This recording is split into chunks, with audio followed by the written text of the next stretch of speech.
रहीम viewers, अपनी पिछली video में हमने देखा कि हम सिंबल्स को किस तरह से कॉन्फ़िगर कर सकते हैं और व्यूवर्स इस वीडियो में हम देखेंगे कि हम किस तरह से अपने अकाउंट और इन्वेंट्री इंफॉर्मेशन को कॉन्फ़िगर कर सकते हैं अपनी ज़रूरियात के मुताबिक। तो व्यूवर्स इस वक्त कॉन्फ़िगरेशन का मेन्यू हमारे पास ओपन है और मैं इसमें से अकाउंट्स या इन्वेंट्री की जो ऑप्शन है उसको डबल क्लिक करता हूं तो मेरे पास यहाँ पर मास्टर कॉन्फ़िगरेशन ओपन हो जाती है। व्यूवर्स मास्टर कॉन्फ़िगरेशन से क्या मुराद है? मास्टर कॉन्फ़िगरेशन से मुराद वो सेटिंग्स हैं जो हम अपने लेजर्स हम अपने जब जो हम सेट कर देंगे एक मरतबा तो वो तमाम लेजर्स पर इंप्लीमेंट होंगी, वो तमाम इन्वेंट्री आइटम्स पर इंप्लीमेंट होंगी और वो तमाम अकाउंट्स पर इंप्लीमेंट होंगी। तो व्यूअर्स बेसिकली आप यूँ समझते कि ये एक कंट्रोल सेंटर है या हेड ऑफिस है जहां से आप जो सेटिंग सेट कर देंगे अपने लेजर अकाउंट्स के लिए, अपने इन्वेंट्री अकाउंट्स के लिए, वो सेटिंग्स इंप्लीमेंट होंगी आपके तमाम नए बनने वाले लेजर्स पर, आपके नए ऐड होने वाले इन्वेंट्री आइटम्स पर।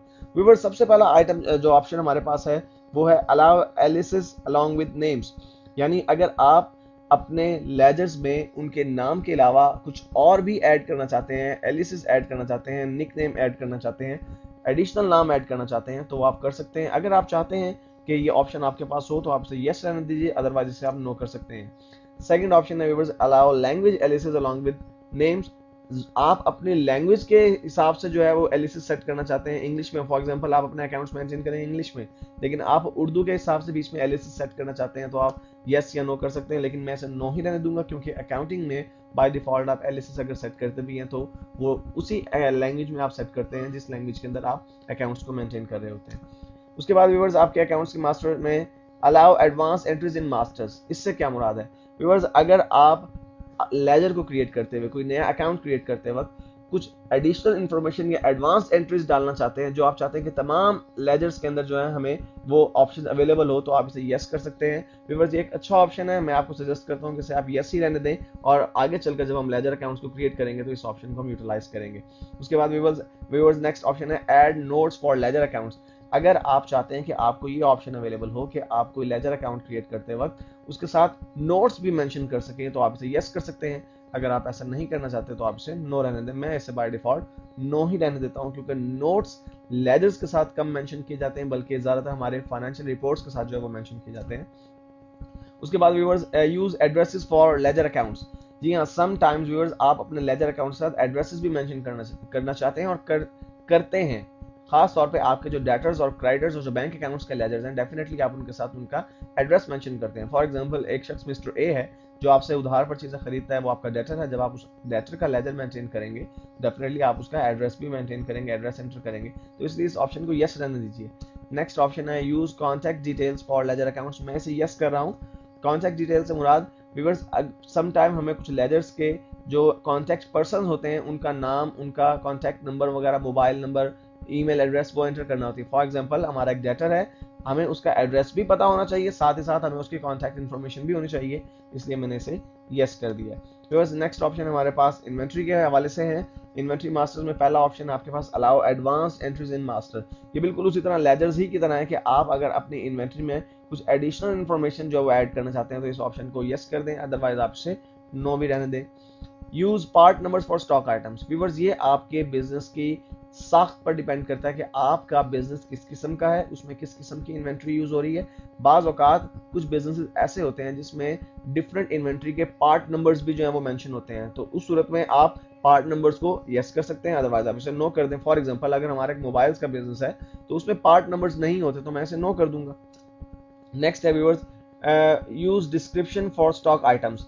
जब आप कोई स्टॉक आइटम इंसर्ट करते हैं, जब कोई स्टॉक आइटम आप अपने टैली अकाउंटिंग सॉफ्टवेयर में ऐड करेंगे तो उसकी डिस्क्रिप्शन से मुराद वो डिटेल है जो सेल करते वक्त इनवाइस पर लिखी जाएगी या परचेज करते वक्त जो है हमारे जो हम इनवाइस एंटर करेंगे परचेज की, उसमें जो है वो डिस्क्रिप्शन जो है वो एंटर की जाएगी।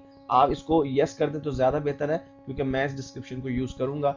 नेक्स्ट है viewers use remarks for stock items. अगर आप कुछ रिमार्क्स देना चाहते हैं इन्वेंट्री आइटम्स के साथ, स्टॉक आइटम्स के साथ, तो इसे यस कर दीजिए, मैं इसे फिलहाल नो रहने देता हूं। उसके बाद है specify default ledger allocation for invoicing. इससे क्या मुराद है व्यूअर्स? जब आप कोई मर्चेंडाइज परचेज करते हैं, जब आप कोई मर्चेंडाइज सेल करते हैं तो डेफिनेटली जब आप परचेज करते हैं तो आपका एक लेजर इफेक्ट होता है, इन्वेंट्री का लेजर इफेक्ट होता है, आपका परचेजेस का लेजर इफेक्ट होता है। जब आप उसे सेल करते हैं तो डेफिनेटली आपका दो लेजर इफेक्ट होते हैं, एक तो आपके इन्वेंट्री का लेजर जो है वो इफेक्ट होता है, दूसरा आपका सेल्स का लेजर जो इफेक्ट होता है। सेल्स का लेजर तो डेफिनेटली इफेक्ट होगा ही, लेकिन साथ साथ आप अगर ये स्पेसिफाई करना चाहें कि जब भी मैं सेल करूं तो मेरा ये इन्वेंट्री अकाउंट जो इफेक्ट हो, तो यहाँ पे बेसिकली मैं इसे यस कर दूंगा, क्योंकि हम ये चाहते हैं कि जब भी हम मर्चेंडाइज को सेल करें, गुड्स को सेल आउट करें, तो हमारा एक इन्वेंट्री अकाउंट जो है वो साथ के साथ अपडेट होता रहे। इसलिए मैं इसे डिफॉल्ट लेजर एलोकेशन को यस कर देता हूं। उसके बाद viewers, use alternate units for stock item. आप जो व्यूअर्स इन्वेंट्री परचेज करते हैं वो डिफरेंट यूनिट्स में होती है। मिसाल के तौर पे आप कुछ इन्वेंट्री परचेज करते हैं वो केजीज में है, लेकिन सम टाइम फॉर एग्जांपल आप उसे मनों के हिसाब से भी परचेज कर लेते हैं। इस सूरत में आप उसका जो ऑल्टरनेटिव जो यूनिट लिखेंगे वो मंस होगा, या टन्स के अंदर आप मनों में परचेज करते हैं लेकिन सम टाइम आप टन्स के अंदर भी परचेज करते हैं। तो इसका मतलब है कि आपके इन्वेंट्री का जो यूनिट है वो मंस के अलावा टन्स भी हो सकता है, इसलिए आप इसे यस कर दें। यस भी कर सकते हैं, नो भी कर सकते हैं, ये आपके बेसिकली बिजनेस की और इन्वेंट्री की नेचर पर डिपेंड करता है। उसके बाद व्यूअर्स, नेक्स्ट ऑप्शन है allow standard rates for stock item. ये क्या चीज है व्यूअर्स, जब आप कोई चीज परचेज करते हैं तो आप उसका एक स्टैंडर्ड रेट सेट कर दें कि हमें ये चीज इतने पर परचेज करनी है और इतने पर स्टैंडर्डली सेल करनी है। सम टाइम ऐसा होता है कि उसमें प्राइस में फ्लक्चुएशन आ जाती है। मिसाल के तौर पर एक आइटम आप जो है वो बहुत अरसे से 5 रुपए के हिसाब से परचेज कर रहे हैं और 8 रुपए के हिसाब से सेल कर रहे हैं, तो आप उसका स्टैंडर्ड जो है वो रेट सेट कर सकते हैं कि परचेज रेट इसका 5 है और सेल रेट उसका 8 है। लेकिन ये कोई हार्ड एंड फास्ट रूल नहीं है कि आप उस रेट के अलावा उस पर परचेज या सेल नहीं कर सकते। आप उसे उस रेट के अलावा भी सेल और परचेज कर सकते हैं, लेकिन स्टैंडर्ड रेट सेट करना एक अच्छी चीज है। मैं इसे यस कर देता हूँ। इससे हमें एक जनरल आइडिया जो है वो बन जाता है हमारे पास। और व्यूअर्स के बाद है अलाउ कंपोनेंट लिस्ट डिटेल, यानी बिल ऑफ मटेरियल। इससे अगर आप व्यूअर्स इस ऑप्शन को अगर आप यस कर देते हैं तो आपकी जो कंपोनेंट है उनकी बिल ऑफ मटेरियल की लिस्ट बनती चली जाएगी। और लास्ट व्यूअर्स, आपके अगर गोडाउन्स की कोई लोकेशन है, आप उसको, आपके डिफरेंट गोडाउन्स हैं जिसमें आपने मुख्तलिफ इन्वेंट्री को सेव किया हुआ है, मुख्तलिफ मर्चेंडाइज को सेव किया हुआ है, रखा हुआ है वहाँ पे, तो आप उनके अगर एड्रेसेस को एंटर करना चाहते हैं तो आप एंटर कर सकते हैं। It depends the nature and size of your business, कि आपके बिजनेस का साइज कितना ज्यादा है और उसकी इन्वेंट्री की नेचर किस किस्म की है।